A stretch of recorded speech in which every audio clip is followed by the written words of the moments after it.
अच्छा, दिल्ली में मैंने ये चीज़ देखा कि जो दीपावली पे हम पूजन करते हैं गणेश लक्ष्मी जी की, तो उनकी मूर्तियां लोग 7-7 साल से कैरी करते आ रहे हैं, उसको विसर्जन नहीं कर रहे, उनका वो बिलीफ सिस्टम है। इसके बारे में आप क्या कहना चाहेंगे?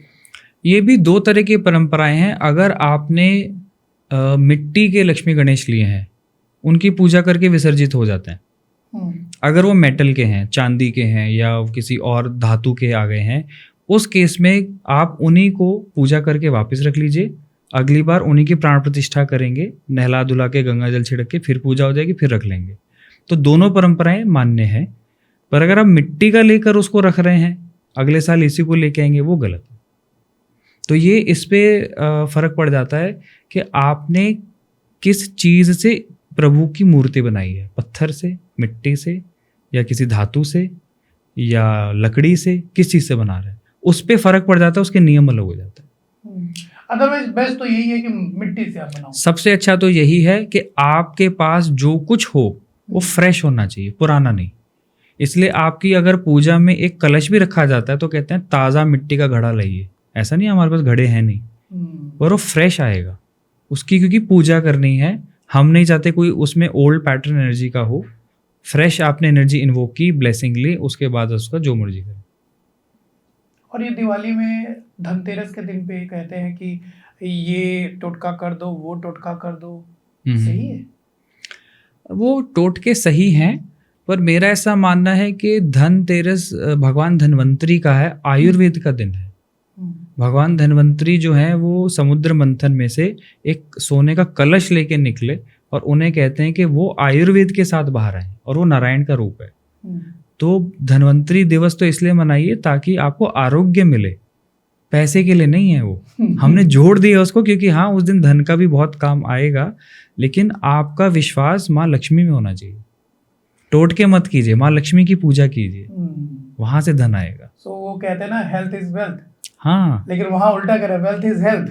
आप देखिए हमारे जो ये 3 दिन होते हैं, जो धनतेरस है वो तेरस है, वो वहाँ पर त्रयोदशी चल रही है, तब आपको कहा जा रहा है आरोग्य पर ध्यान दो। अगला जो आ रहा है काली चौदस, काली चौदस में कहते हैं सारी नकारात्मक ऊर्जा हटा दीजिए। अच्छा, जिसे हम छोटी दिवाली बोलते हैं। छोटी दिवाली बोलते हैं।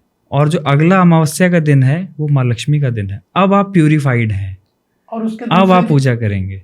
वो जो दलिद्र हाथ थे वो हाँ, जो दलिद्र निकालते हैं वो ये है कि जहाँ पर भी लक्ष्मी जी जाती हैं, तो एक कथा है कि समुद्र मंथन में लक्ष्मी जी निकली, नारायण जी के पास चली गई, लक्ष्मी नारायण हो गए।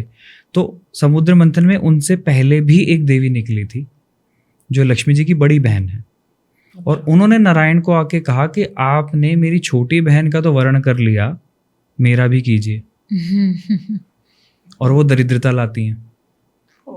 तो नारायण जी ने कहा कि मैं तो लक्ष्मी जी का वर्ण कर चुका हूँ, यहाँ तो धन है, आप तो बिल्कुल विपरीत हैं। तो फिर नारायण ने एक और रूप बनाया जिसे बोलते हैं दरिद्र नारायण।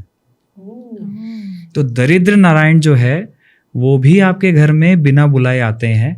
जब लक्ष्मी जी आते हैं पीछे पीछे वो भी आते हैं कि मैं भी आऊँगी, आपने लक्ष्मी जी को बुलाया। उनको बाहर ही रोक देने के लिए, उनको दरिद्र पसंद है तो हम अपना सारे घर का दरिद्र बाहर निकाल के रख देते हैं कि आप यहाँ प्रसन्न होइए।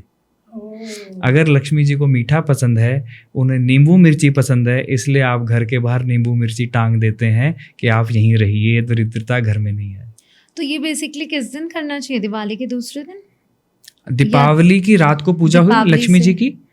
अब जो सुबह सनराइज होगा दीपावली की रात के एकदम बाद, उसी सुबह झाड़ू लगा के बाहर रख देते हैं सुबह 4-5 बजे, सनराइज से पहले। उनकी ये आदत है कि जहाँ जहाँ लक्ष्मी जी जाती हैं वो वहाँ साथ कहते हैं मुझे भी कुछ दो। इसलिए हम घर में दरिद्रता नहीं चाहते, इसलिए दीपावली पर इतनी अच्छे से सफाई की जाती है कि उनका स्थान ना बने, केवल लक्ष्मी जी का बने। और लक्ष्मी जी की कंडीशन ही है, मैं केवल वहीं आती हूँ जहाँ साफ सफाई होगी, जहाँ साफ सफाई होती है। अच्छा, इसी से मुझे समझ में आ रहा है कि शायद इसीलिए कहते हैं जब धन आता है तो साथ साथ कुछ दिमाग में कुछ खुरापात भी आता है, तभी लक्ष्मी जी को उल्लू पर दिखाया गया। अच्छा। धन आएगा, बुद्धि चली जाएगी। और हम ये नहीं चाहते क्योंकि अगर आपको कोई अचानक कह दे आप करोड़ों रुपए आपके पास आ गए, कैसे खर्च करेंगे, तो आपको समझ ही नहीं आएगा कि करना क्या है। तभी आप देखेंगे अगर आप लक्ष्मी जी को अकेले बुलाओगे तो वो उल्लू पर हैं। हम लक्ष्मी नारायण को बुलाना चाहते हैं, वो गरुड़ जी पर बैठ कर आएंगे। पर दीपावली पे तो विधान लक्ष्मी गणेश जी का है। लक्ष्मी गणेश जी का इसलिए क्योंकि पहले हम बुद्धि को बुला लेते हैं। गणपति जी पहले हमें विजडम दीजिए, ज्ञान दीजिए कि पैसा तो आ जाएगा, करेंगे क्या, तो इसलिए लक्ष्मी गणेश है। तो लक्ष्मी जी के साथ या तो गणपति जी को बुलाएंगे कि मुझे बुद्धि मिले, या लक्ष्मी नारायण को एक साथ बुलाएंगे, अकेले लक्ष्मी जी को मत बुलाइए।